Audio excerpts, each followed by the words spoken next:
Hey, I'm Sharon Dawn. Welcome back to my channel. Today we're going to do a little art demo of a nice scenery, a simple scenery with curves, whereas last week we did straight lines. And the reason I'm doing this one today is because I want to tie it in with something I call our chaser thoughts. And it's something that I've phrased because I think a lot of the time we say something like, I would love to paint, I would love to draw, or I can't do it, or I haven't got a creative bone, I'm no good at that. And that's the story we've been telling ourselves for a long time, and we believe it to be true. And I was like that for a very, very long time.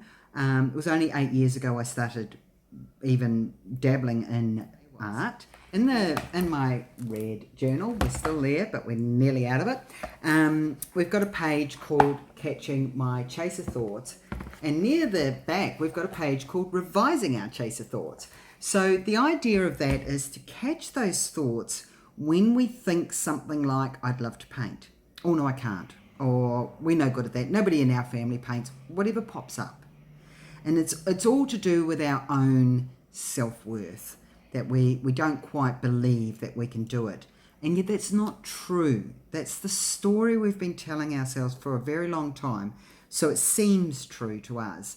But once we start catching that thought, then we can start changing it. And we could start asking a question like, what if I could? What if I tried? And so today we're going to do a nice little scenery. Last week we did straight line scenery of our lagoon, and this week we're going to do a bay with a bit of a jetty. And you can do it. You actually can. But if you want to learn to draw or paint, start following these little videos. Do something at least once a week, but preferably every day. 5 minutes. Pick up a pen and scribble. Get your hand and your brain used to moving that way, and you'll be really surprised how quickly it comes together. To give you an example, when I decided I was really going to get into teaching art, I like the urban sketching, as I've said, and so what I did was I challenged myself to do one picture every day for 30 days, and I was only allowed half an hour to do it.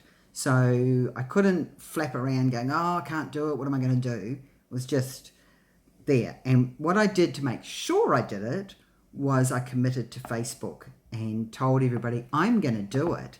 So if I didn't have it up by about 5 o'clock in the afternoon, somebody was saying to me, where's your picture, Sharon?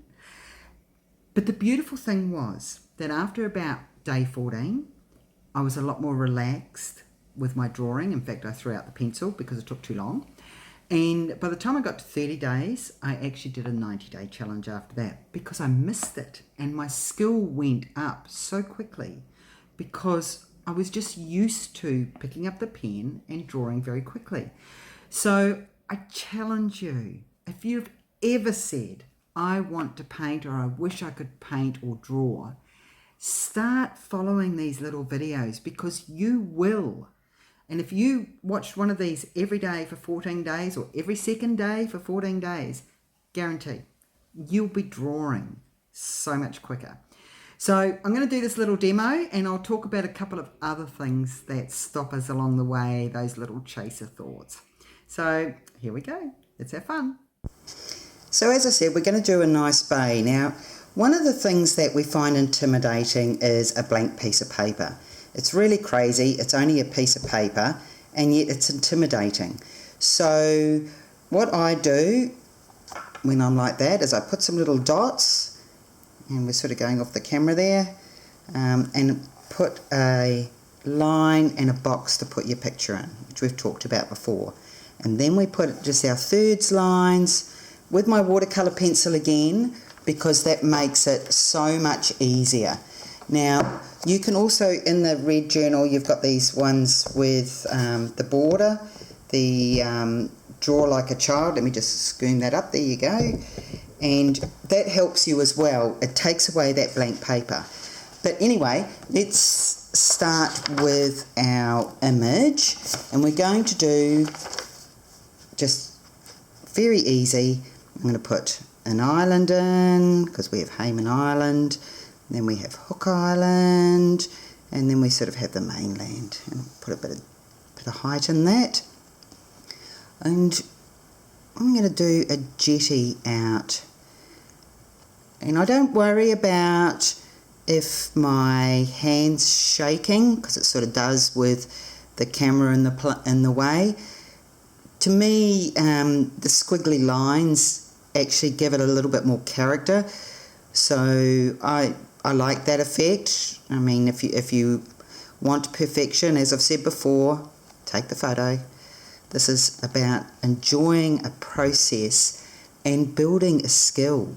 So I've drawn my little jetty, and we've got a resort at the end here, which I'm really just going to do a scribble, a bit like the picture that I did of the hill with accommodation in it, just some lines, and we might put something up here, even though it's sort of really not there in our view. The beautiful thing about doing an image is we have something called an artist's license, and we can put in anything we like. If we want a tree here, a palm tree here, we put it in. If we want another one here, we put it in. So, don't let things stop you. Just practice using your pencil. So I'm going to just put some rocks here, and I'm going to we've got this boardwalk, and we might sort of come around, my camera's in the way, like so, and we'll put actually we'll do that a bit lower. And again, this is why, if you're not confident, obviously use a pencil, but try not to use a rubber. Just use the watercolour pencil and pop your lines in, and they'll go later. You won't even see them. And even if you do, if you start looking at people's urban sketching, you'll see that a lot of the time they actually keep the pencil lines in the image. So let me just move that up a bit, because I just noticed you can't see it. That doesn't help, does it? All right, so there you go. I'm just putting some rocks in. I've got my basic scene there, so I'm going to get my Sharpie permanent ink again, always my favourite, and we're just going to put our horizon line in with our, that's not a very good Sharpie, sometimes it's the angle you hold it on.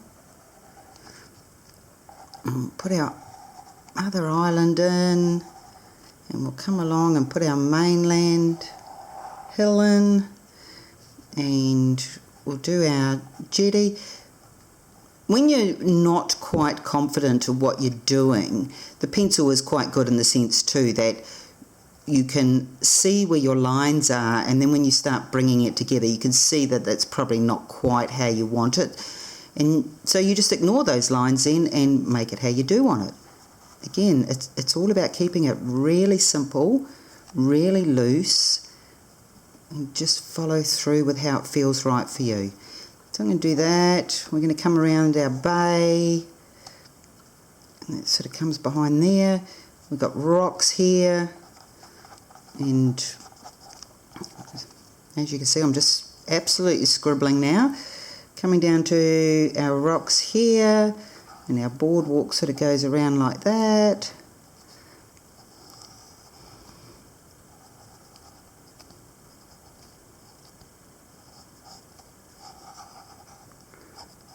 The other thing you'll notice with urban sketching is there's a lot of lines that are in the wrong place. When you start studying other artists, they don't worry about it. I think our biggest issue is we so want everything to be perfect right from the word go. We don't allow ourselves the opportunity to learn, because our self-judgment stops us, that I can't do it, I'm not good enough. But, Picasso said it only took him a few years to learn to paint. It took him a lifetime to learn to draw like a child. Isn't that interesting? And that was because to learn to relax and let go is quite a skill, and that comes simply from practice. Like I said, you just don't pick up a a pen and be a fabulous artist, or I shouldn't say that. Most people don't. Some do. Some are just got that initial talent right from the word go, but the majority of people have their talent from practice. So challenge yourself, give it a go. And look, if you're watching these videos and thinking, I can't do it, why haven't you got a pen in your hand while you're doing it? Imagine if you did. Scrap piece of paper, just a biro pen, don't need to have anything flash, and start scribbling as you're watching and see what happens. And then don't beat yourself up about it because it's not the masterpiece. Because did you really expect it to be? You know? Our self-judgment is what stops us doing so many things in life. We're worried about what people will think.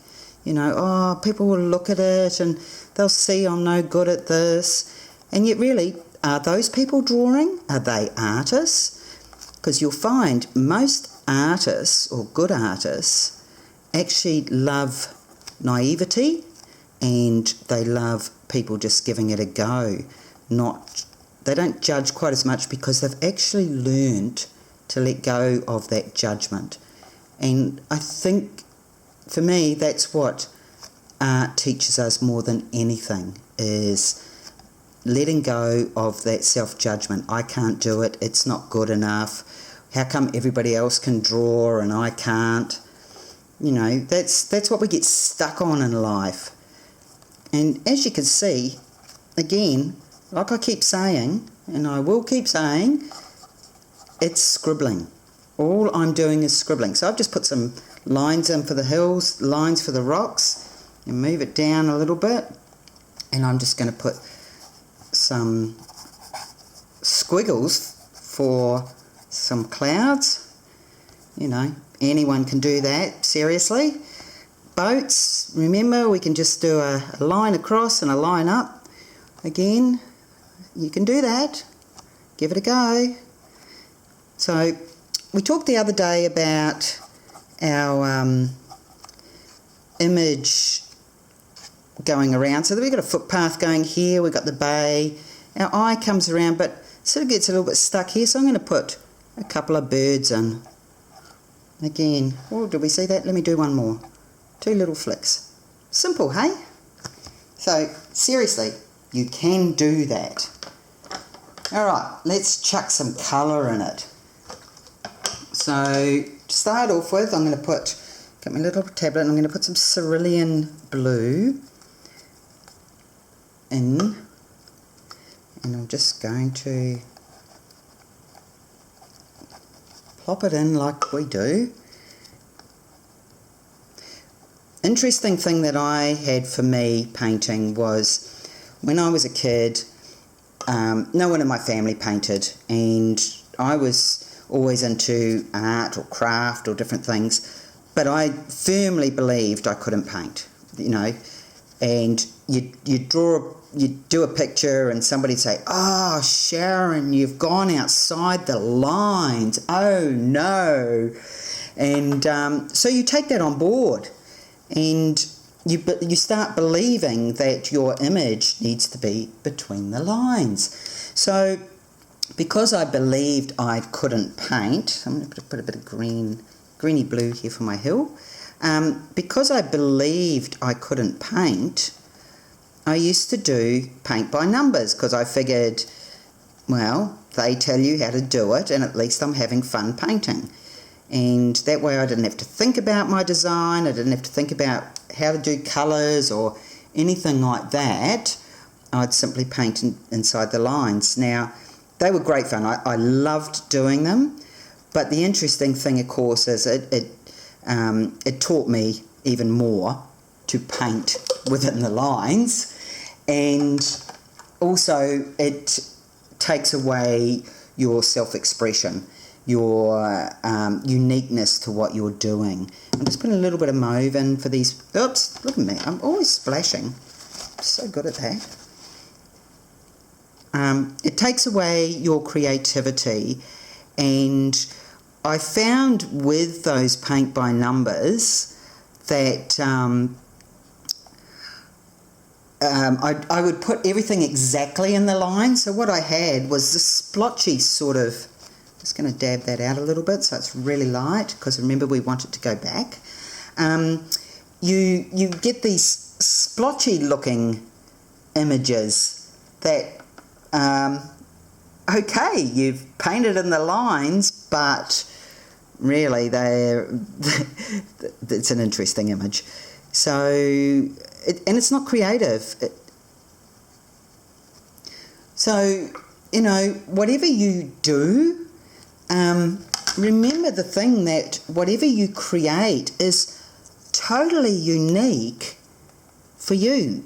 Even if you do this image lots of times, and I have done this image a few times. In fact, I filmed it yesterday, and for some reason the video didn't work properly, and so here I am filming it again.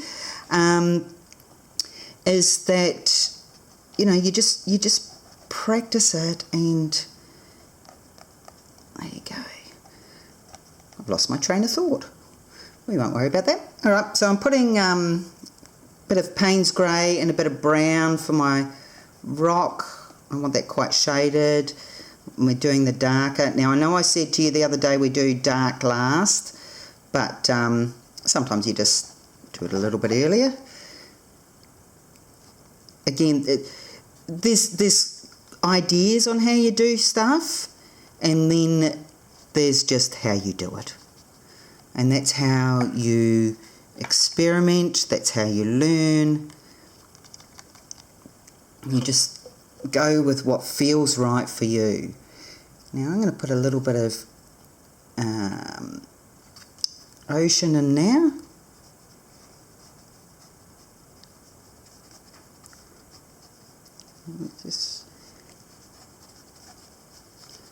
We could have made waves there, but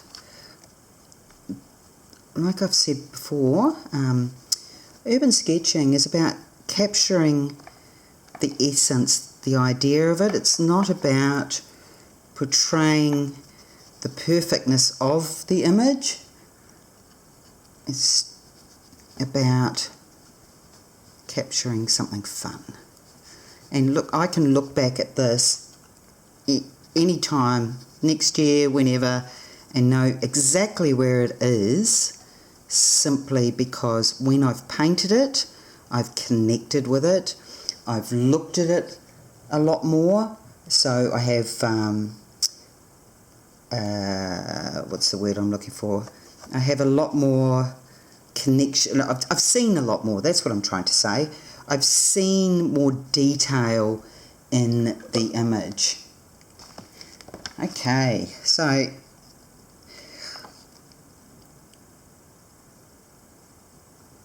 now, like I was talking about before, let me just pull that down a bit because I want some red there.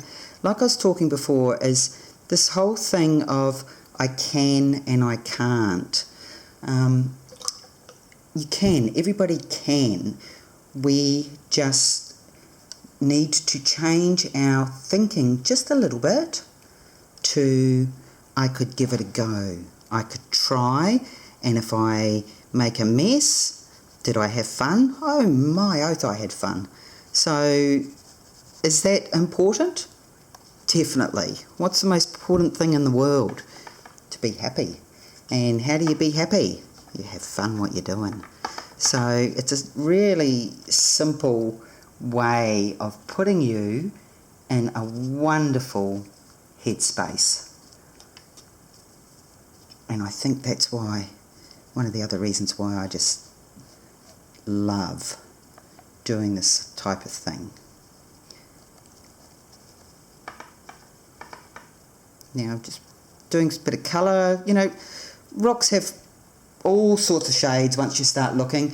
We could put mauves, we could put blues, we could put yellows, all sorts of things. You could put whatever colour feels good for you. Alright, so I'm going to, what do I got left to do? A little bit of dark under here. I'm going to put a little bit of green And if there's anything you want to know about these videos, like what colours I use or how I did different things, just leave me a comment. I'm happy to tell you everything I can think of that will help you to start drawing and painting. I might just put a little bit of blue under, like a bit of a shadow under here, under the jetty. Now I did a mistake, not sure if you've noticed it. Here, this is white, and we normally leave the white of our paper. I've sort of gone over it with the ocean. Oops. Am I worried about that? No, I'm not worried about that. I really just want you to play.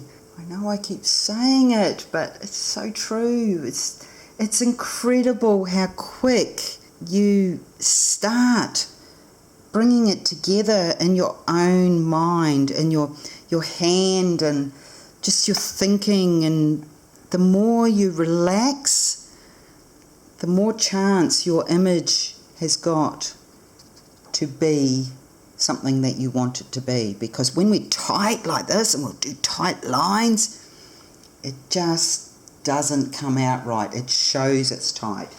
Whereas any good painting, and if you start getting into painting, you'll really start looking, any good painting is done with a looseness, and that's what gives it its unique style. Alright, what do you think? I think I'm pretty happy with that. I've got a really light blue sky, I've got my jetty, everything. We did it very quickly. If you've been following along and you don't have paints, you can use watercolour pencils, watercolour crayons, or just do a biro on a piece of newspaper or an A4 piece of paper and just draw. Don't worry about putting colour in. Just get used to that movement of your hand. So there you have it. There's our bay, and I look forward to seeing what you guys do. If you're enjoying these little videos, please hit subscribe and the little bell, because apparently it doesn't work without that. Otherwise, join me on my private Facebook group, which is Creating Vision Journals Together. And over there, we're starting to share different ideas. We're putting up a picture pretty well every day to give you an idea of something to try. So good luck with it, and we'll catch you next week. See ya.